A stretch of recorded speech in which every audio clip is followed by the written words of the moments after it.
My name is Anand, and I will be delivering lecture for this course, Python for Bioinformatics. And I have been working for last three years in bioinformatics, and I have worked on 3 to 4 research works on bioinformatics. And I'm also the co-founder of this RedMy course, and have experience of 3 to 4 years in Python also. So first we talk about application of Python in bioinformatics. So before learning Python for bioinformatics, we should learn what we can do with Python. Okay. So first application of Python include parsing of various bioinformatics file formats. Okay. So suppose that we have BLAST file, result of BLAST file, cluster W, FASTA and GenBank. So these type of files, suppose that we have lots of sequences in our file. Suppose that our file has the length of 12,000 or 1 lakhs. Then in that case, it is very difficult to use any online tools or any manual operation. So at which we can use Python. So suppose that I am showing you a practical example. Okay, suppose that we have this sequence file. Okay, and we want to store the information of these sequences into a different file. Okay, suppose that this is ls archived data from GenBank. So suppose that I am creating a file result.txt, but I want to store the result as,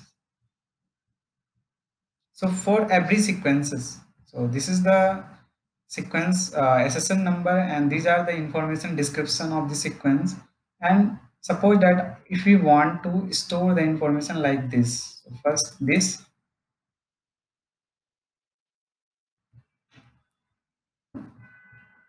and with this we want to store the length of the DNA sequence.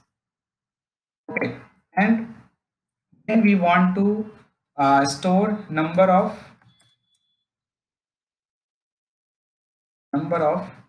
adenosine. Similarly, number of guanine, thymine, and cytosine. So if we want to work like that, if in our if in any of our project we want to do like that, then what we can do? So even I don't think there is any software by which we can perform the operation like that.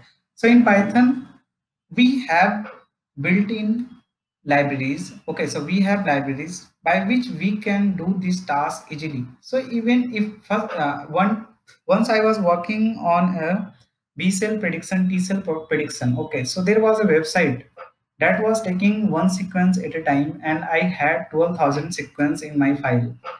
So you can think that in that case, if the website is taking one file, one sequence at a time, so what can I do that in that case? So manually, I will put one sequence in that website, and then I will run the I will run the website.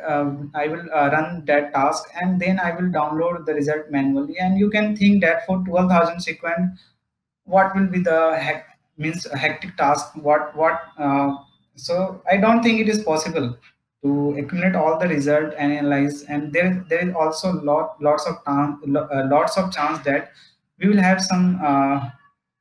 some errors in our results, or we can miss some files, or we can repeat some we can miss some fast sequence, and we can repeat some sequence. So manually these things are really very important, very difficult. So in that case, we can use any programming languages. So here we will use Python. So why Python is suitable in our case, so we will talk about that. So these are some scenario we can use Python. Is this clear, everyone?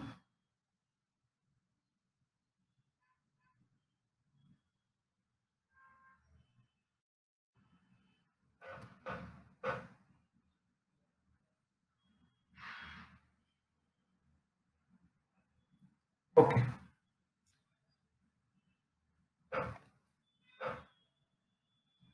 So next, moving to the access to online services. Suppose that if you want to access the data of NCBI Nextpacey, so either you can do it manually, or suppose that if you want to access repeatedly for your data, suppose that you have, yeah, suppose that we have lots of sequence to analyze. Okay, so then it is very difficult to analyze that data. So there also we can use Python, and there are next is interfaces to common and not to so common program like ClusterW, TSSPM, MSS. I think all of you have used ClusterW. This is for sequence alignment, multiple sequence alignments. So these things, so Python work as an interface for this, the result of these softwares. So we will also look on it. So how we can use Python there. Next is working with big data and data analysis. So I already given you example of my difficulty that I was facing in B cell and T cell epitope prediction. So that in that case, if you have big data, suppose that if you want to analyze if you have lots of sequences in your file, and if you want to get some useful information from that, okay, and if you want to combine two faster, suppose that in any scenario you have two faster files, okay, and you want to check the you want to check suppose that you have done two operations. So first, you suppose that in first you have worked on B cell prediction, then you have worked on T cell prediction, and if you want to combine these results of two, so then there will be no any software that will do task for you. So in that case, you can use Python, and there are also some big data analysis that you can do with Python. Okay, so I have talked lots about Python. So before going to deep in Python, I would like to introduce the history of Python. So what is the history of Python? So it was initially designed by Guido van Rossum in 1991. So it is, I think, 30 years old, and it was developed by Python Software Foundation. So that is an independent organization, and so it was mainly developed for emphasis on code readability. So what is code readability? It means that if you look into Python course, you will see that it is really very easy to understand. Suppose that I have written some Python code, and I will show you. Okay, so suppose that if I want to parse a file, okay. So this is our file, GenBank file example, okay, and it has come from GenBank, and I want to parse this file completely. So I just need to write a single line of code, okay. So this as not single line of code, two lines of code. I need to import this sequio class, okay. Then I need to write a method. I need to call a method read, and then I need to pass the path of the file, and you will get the result like that. It's all the information you will get in this beautiful format. First, you will get the ID, then name, then description, then database, cross reference, then number of features, molecules, type, topology. This information you will get directly by writing only two lines or three lines of code. So that is the beauty of Python. Actually, uh, I was talking about history of Python. Okay, so it has mentioned that it was mainly developed for emphasis on code readability. Code readability means all the old programming languages. If we talk about C or C++, then you will notice that they are not easily you cannot easily understand that. Okay, so I will give you example of, I will compare both. Okay, so you can get so you can note you can notice that Python is really easily to understand. That's why Gudovan Rassam developed a new programming language that would be easily to understandable for researchers. Okay, researchers like us that are working on different scientific field, and we if we don't want to go in deep in programming, but we still want to use that. That's why Python was built. Okay, and I give an example here.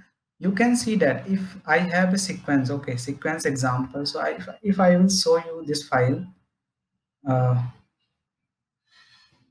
GenBank file example. So this is this file. Okay, so this is downloaded from GenBank. Okay, and you have this much information in this sequence, and you can see that at last we have sequence. Okay, and if you want to parse this file, okay, so then in Python we have only we need to write 2 lines of code to parse this file. You can see that I have I have written only 2 lines of code to parse this file, and it will give you the result this. So any information separately you can get either ID if you want to get ID, name, description, database cross reference, and at last sequence. So this information you can directly get from, yeah. Okay, so we have some query. Yeah, okay. So now we will be moving to the next part, that is high level programming language. So Python is a high level programming language. It means that there is a middle layer that basically compile Python, that basically interpret Python code, and machine can execute that code. So we will not go into deep of high level programming language. So that's so now first is Python is widely used general purpose programming language. So it means that Python is a general purpose programming language. It means that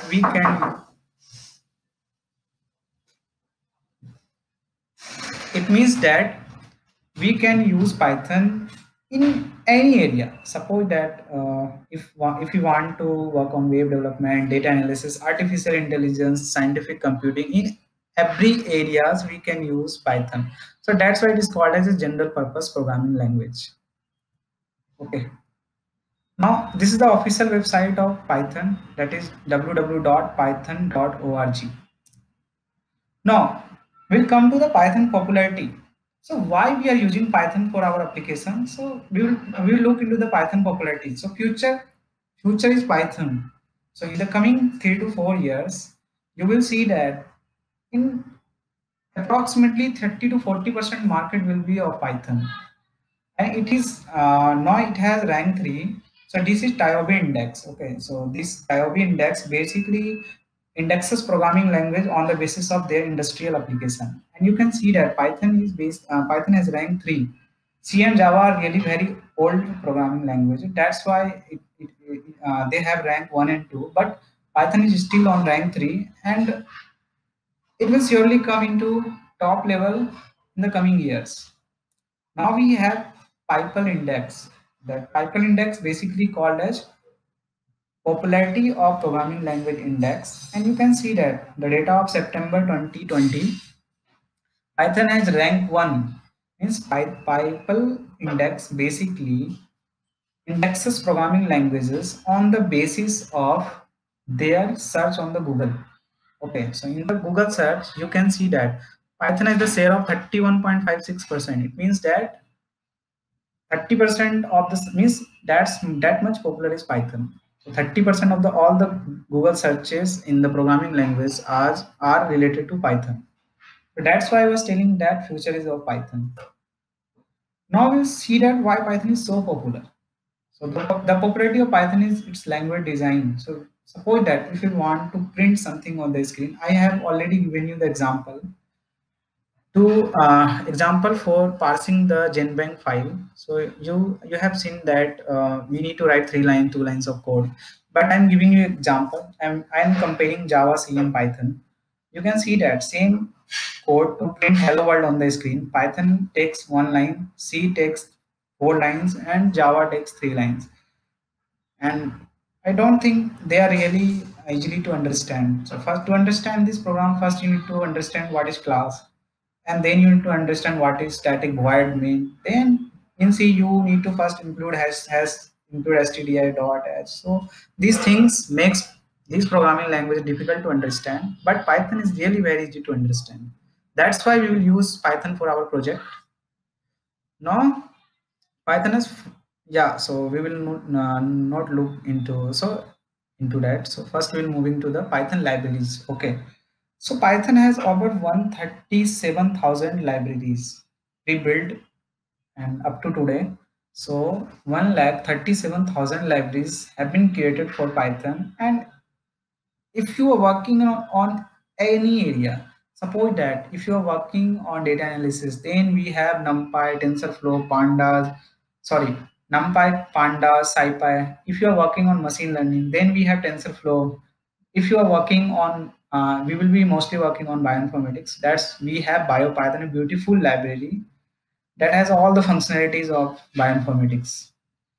Then we have Matplotlib. So all the tasks that you perform on MATLAB, you can do with Python by Matplotlib. So this is also a beautiful library that we can use in our project to plot data and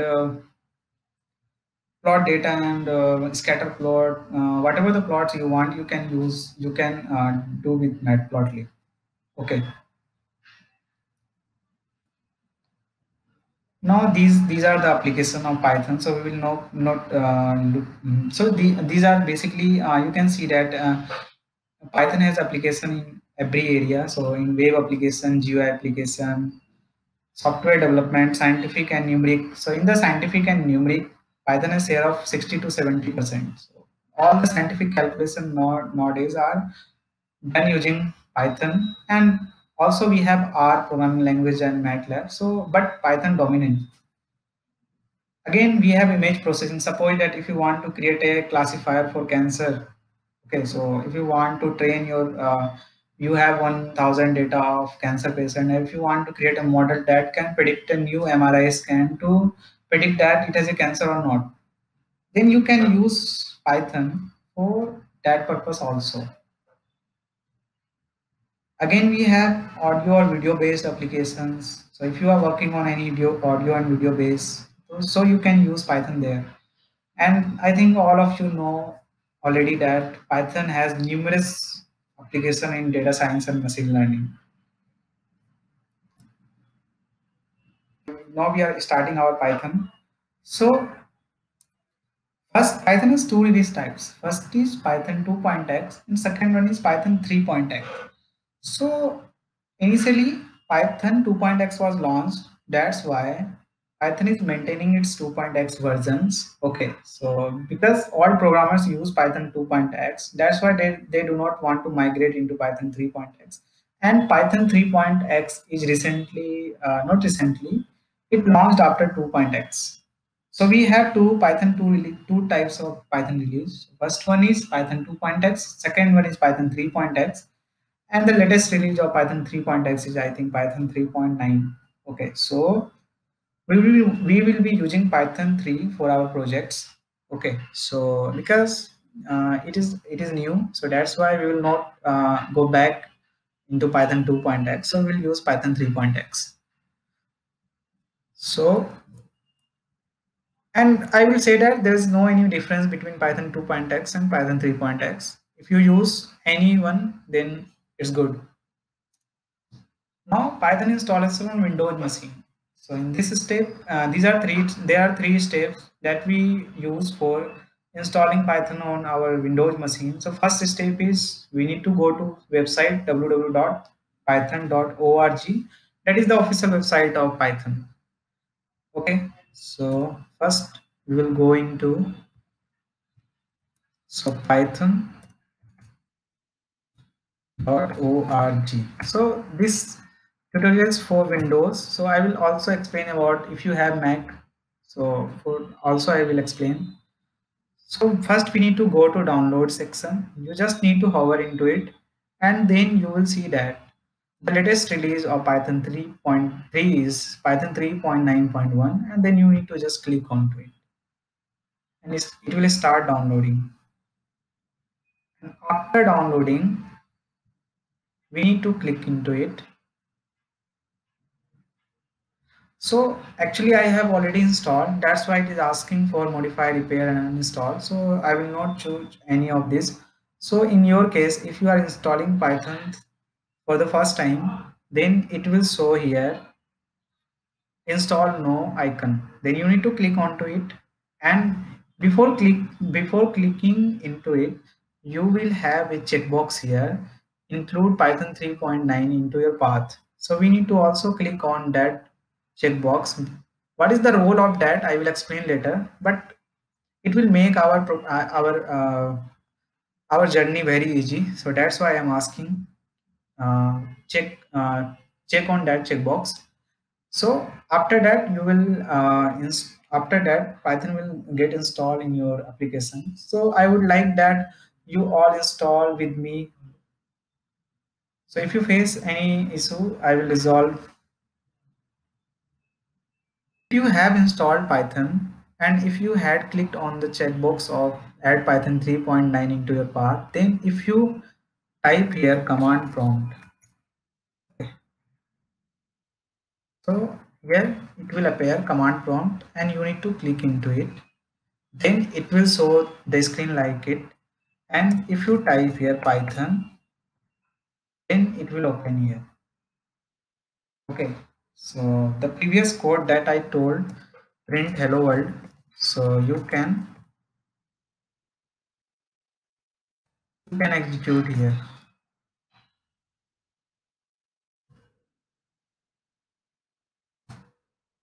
So it should print hello world into your screen, so that verifies that our installation is correct.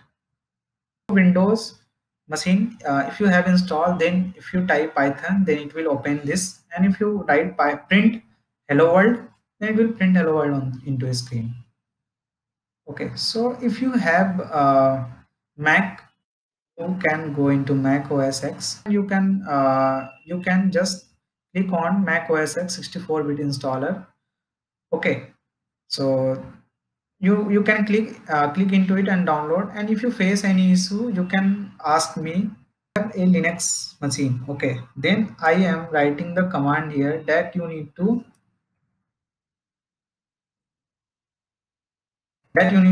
use.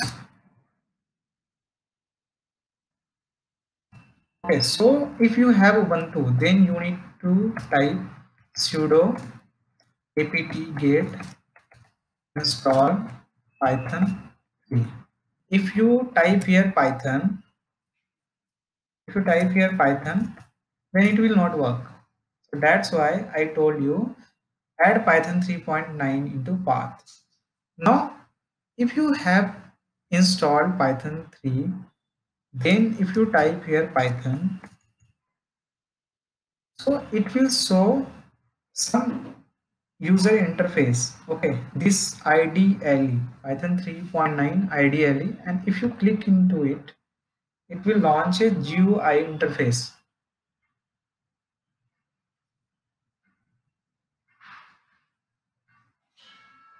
Okay, so this is a IDE. This is default IDE of Python. We will not use it. Okay, so but I am explaining this for because this is pre-built. That's why I am explaining the default user interface of Python. And if you type here print hello world, same program, it will also run. So it is giving us hello world. Okay, so it's very easy. Now this is the default user interface, but we will not use this. Okay, so I will explain why we will not use it. So for our projects, we will use Visual Studio Code. So it is available for Linux, Mac OS X, and Windows. So for all the threes, this Visual Studio Code is available, and we can download it from here.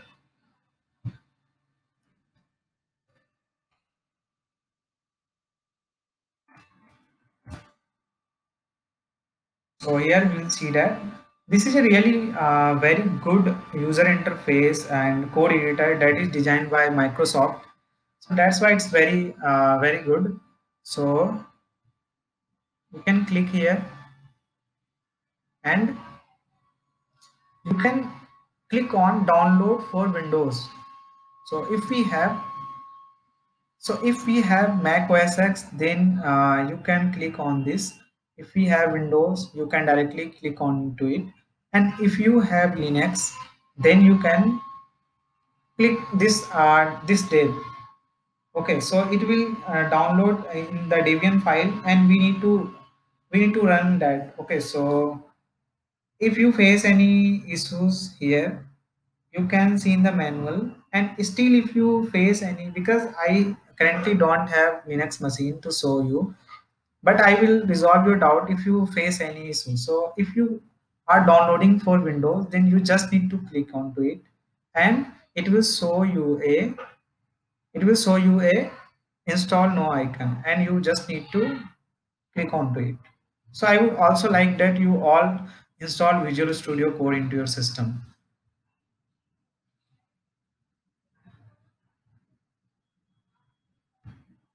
So this is really a very good user interface, and it has very good support to see the FASTA files and Chainbanks files. So that's why it's very good.